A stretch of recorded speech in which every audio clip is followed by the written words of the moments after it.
Kefa TV. Kefa TV.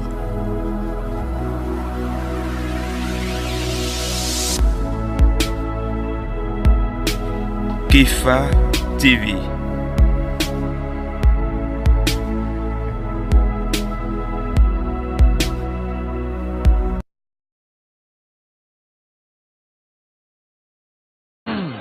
Bonjour à tous et à toutes. Et soyez tous la bienvenue à ce moment de partage sur un sujet très important de la vie de couple. Comme annoncé précédemment, nous allons débattre au sujet de la sexualité dans le mariage. Alors, quelqu'un a-t-il une contribution? Bonjour à tous. Mon nom est Bernard. Quant à moi, la sexualité dans mon mariage dépend des humeurs de mon épouse. Ah bon? Et comment cela est-il possible, frère Bernard? Lorsqu'elle est de mauvaise humeur ou lorsque nous sommes en dispute, elle utilise notre intimité sexuelle comme un moyen de chantage. Elle me prive de sexe, et cela, durant tout le temps du palabre. Vraiment désolé de le savoir, frère. Pourrais-je intervenir s'il vous plaît, monsieur? Oui, bien sûr, sœur Solange. Allez-y, bien-aimé. Merci bien, frère Marius. Moi par contre dans mon mariage, c'est mon époux qui est égoïste. Désolé de le savoir, sœur Solange. Pouvez-vous nous en dire plus, s'il vous plaît?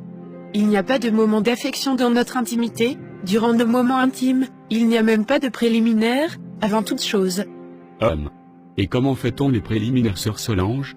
Non, pas besoin de ces détails, frère Bernard, n'est-ce pas? Vraiment désolé de cette interruption, sœur. Veuillez bien poursuivre, s'il vous plaît, bien-aimé, nous vous écoutons. Alors comme je disais, mon mari est très égoïste durant nos rapports intimes, il ne pense qu'à son seul plaisir sexuel. Et dès que monsieur est satisfait, il se met à ronfler comme si notre vie sexuelle tournait autour de lui seul. Je comprends. Mais avez-vous pris la peine de discuter de vos frustrations sexuelles avec vos partenaires? Discuter avec qui? Désolé frère Marius, dans mon cas c'est presque impossible. Impossible? Et pourquoi cela, frère Vincent? En discuter on voit souvent plus de problèmes que de solutions, car madame est très impolie. De 1, ma femme n'accepte que je la touche, que lorsqu'elle en a envie. Mes désirs sexuels ne comptent pas pour elle. De 2, lorsque je lui propose gentiment d'essayer certaines pratiques sexuelles, pourtant nobles, durant nos rapports, elle s'énerve, me disant qu'elle n'est pas ma prostituée, ou que c'est moi qui suis un gros pervers. Et? Conséquence. Je suis obligé de me réfugier dans la masturbation, dans la pornographie. Et encore plus grave, je me cache pour aller visiter les maisons des prostituées. Afin de réaliser les plaisirs sexuels, que ma propre femme refuse de me procurer. J'apprécie vraiment ton courage et ta sincérité, frère Vincent. Merci de t'ouvrir à nous. Je pense sincèrement, Vincent, que ton épouse réagit de la sorte sûrement par méconnaissance des Saintes Écritures. Car nul n'a le droit de priver son époux ou son épouse de sexe, sauf d'un commun accord, afin de vaquer à la prière. Et là encore les Saintes Écritures précisent bien, sauf d'un commun accord. Ce qui revient à dire que même si l'un n'est pas sexuellement prêt pour la pause sexuelle, l'autre doit faire des compromissions afin de satisfaire son mari ou sa femme sexuellement. Et tout cela dans le seul but d'éviter que le diable, à cause du désir sexuel des uns et des autres, en profite pour tenter l'un ou l'autre afin de leur entraîner dans le péché, et les rendre ainsi esclaves de la débauche sexuelle. Car sachons-le, il est très facile de tomber dans les péchés sexuels, tels que la pornographie, la masturbation et l'adultère, mais de même, il est également très difficile de s'en débarrasser. Vous avez parfaitement raison, pasteur Marius. Je vous en prie, sœur Mélanie. Veuillez bien m'appeler frère Marius. Et non, pasteur Marius. Car selon Matthieu chapitre 23 verset 8, nous sommes tous des frères. Autant pour moi, frère Marius. Je vous en prie, ma sœur, alors vous disiez? J'avoue que je vis la situation spirituelle que vous décriviez tout à l'heure. Mon époux est tout en voyage. Et même quand il est de retour, il me prive de sexe prétextant d'être toujours fatigué. Voyage d'affaires? Ou temps de loisirs avec ses nombreuses maîtresses? Je ne sais que croire. Cependant, à cause de la négligence sexuelle de mon mari, je suis malheureusement devenue dépendante de la masturbation. De sorte que je couche sans le vouloir avec des esprits inconnus qui ont des rapports intimes avec moi dans mon sommeil, et les sensations étaient comme si cela était réel. je suis désormais accro à la pornographie et la masturbation, et je me sens heureuse toute seule, sans mon époux, comme si j'avais un mari spirituel à sa place. Je vois. Comme c'est triste, sœur. Et même lorsque je suis en train de faire l'amour avec mon époux, je suis obligée de fouiller dans mon imagination et penser à d'autres personnes afin de tirer mon plaisir. Car monsieur, à cause de sa négligence sexuelle, m'a habituée à me débrouiller toute seule, et j'ai besoin de délivrance car je suis convaincue qu'il y a des démons, c'est-à-dire des esprits impurs en activité dans ma vie de couple.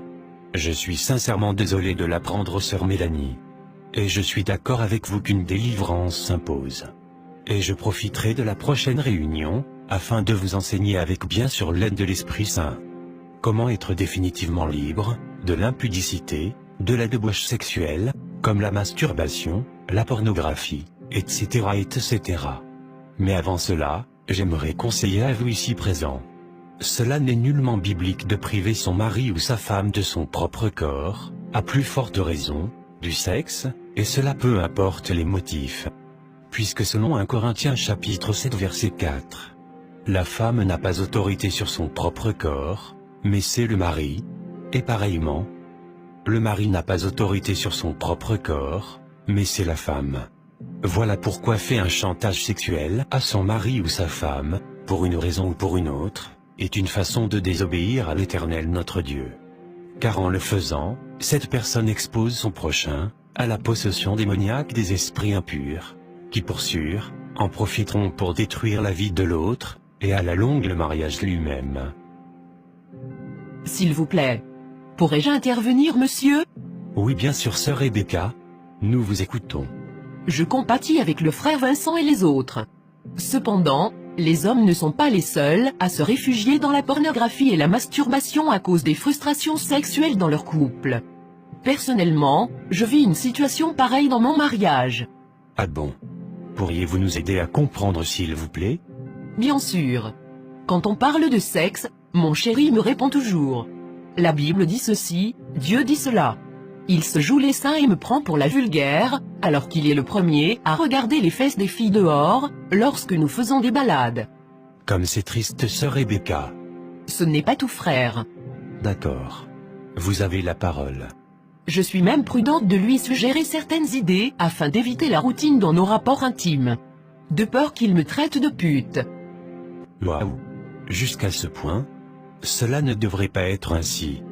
Car selon 1 Corinthiens chapitre 7 verset 5, la Bible commande au couple de ne point se priver l'un de l'autre, si ce n'est d'un commun accord pour un temps, afin de vaquer à la prière.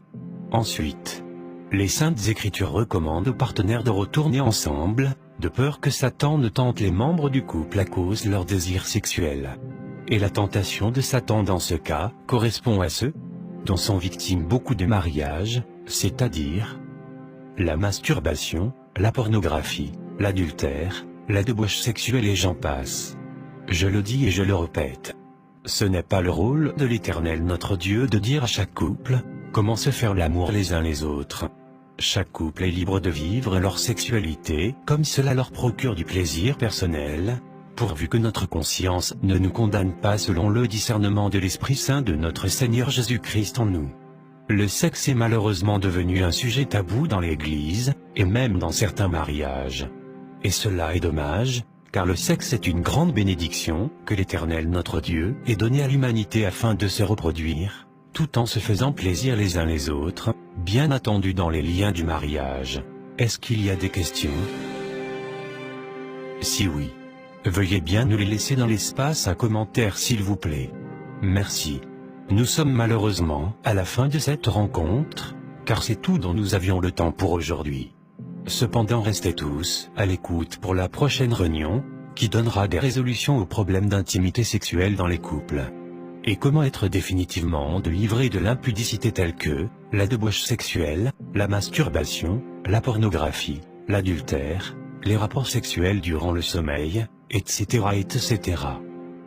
À présent, j'aimerais tous vous inviter à baisser nos têtes dans la prière, afin de confier nos mariages entre les mains puissantes de l'Esprit Saint de notre Seigneur Jésus-Christ.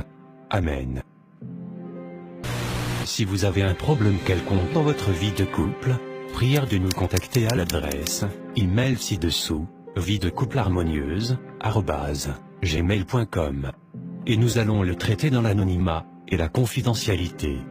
Que l'Esprit Saint de notre Seigneur Jésus-Christ bénisse tous les mariages. Amen.